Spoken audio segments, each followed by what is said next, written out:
Pleural effusion, அதாவது நுரையீரலை சுற்றி நீர் கோர்த்துருக்குன்னு உங்களுக்கு ரிப்போர்ட் கொடுத்துருக்காங்களா? அப்போ இந்த பதிவு முழுசாக பாருங்கள்.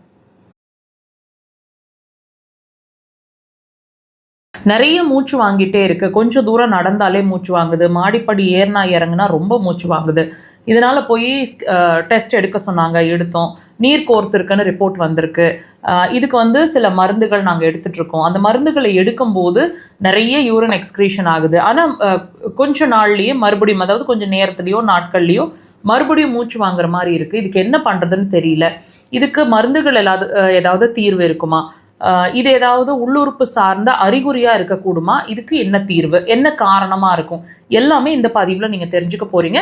3 நிமிஷம் இந்த பதிவை முழுசாக பொறுமையாக பாருங்கள், கண்டிப்பாக உங்கள் பிரச்சனைக்கு சொல்யூஷன் கிடைக்கும். இந்த ப்ளூரல் எஃப்யூஷன் அப்படிங்கிற ஒரு விஷயம் நம்ம பார்க்குறது நுரையீரலில் பிரச்சனை இருக்குது, மூச்சு வாங்குது, நுரையீரலில் தான் ப்ராப்ளம் இருக்குதுன்னு நீங்கள் பார்க்குறீங்க இல்லையா? கொஞ்சம் அதை வித்தியாசமாக அணுகுவோமா, கொஞ்சம் வித்தியாசமாக பார்ப்போமா? என்ன அந்த இடத்துல இருக்க வேண்டியது உங்களோட காற்று இல்லைங்களா, நுரையீரலில், லங்ஸில். ஆனால் என்ன அக்யூமுலேட் ஆகிருக்கு, அன்வான்டாக நீர் அப்படிங்கிற வாட்டர் அப்படிங்கிற எலிமெண்ட் போய் அங்கே அக்யூமுலேட் ஆகிருக்கு.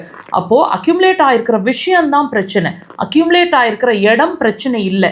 நல்லா புரிஞ்சுக்கோங்க, இந்த நீர் அப்படிங்கிற அன்வான்ட் வாட்டர், வேஸ்ட் வாட்டர் அப்படிங்கிற ஒரு விஷயத்தை உடம்புலேருந்து பிரித்து வெளியே தள்ளுற வேலையை பார்த்துட்ருக்கிற விஷயம் 2 ஆர்கன்ஸ், ஒன்று யூரினரி பிளாடர், இன்னொன்று கிட்னி.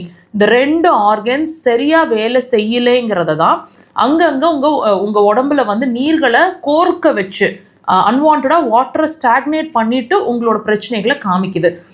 ஆனால் நம்ம என்ன உணர்கிறோம், மூச்சு வாங்குதுங்கிறது மாத்திரம்தான் உணர்கிறோம். அந்த மூச்சு வாங்குறதுக்கு காரணமே அங்கே கோர்த்துருக்கிற நீர் தாங்கிற அப்படிங்கிறத மறந்துடுறோம்.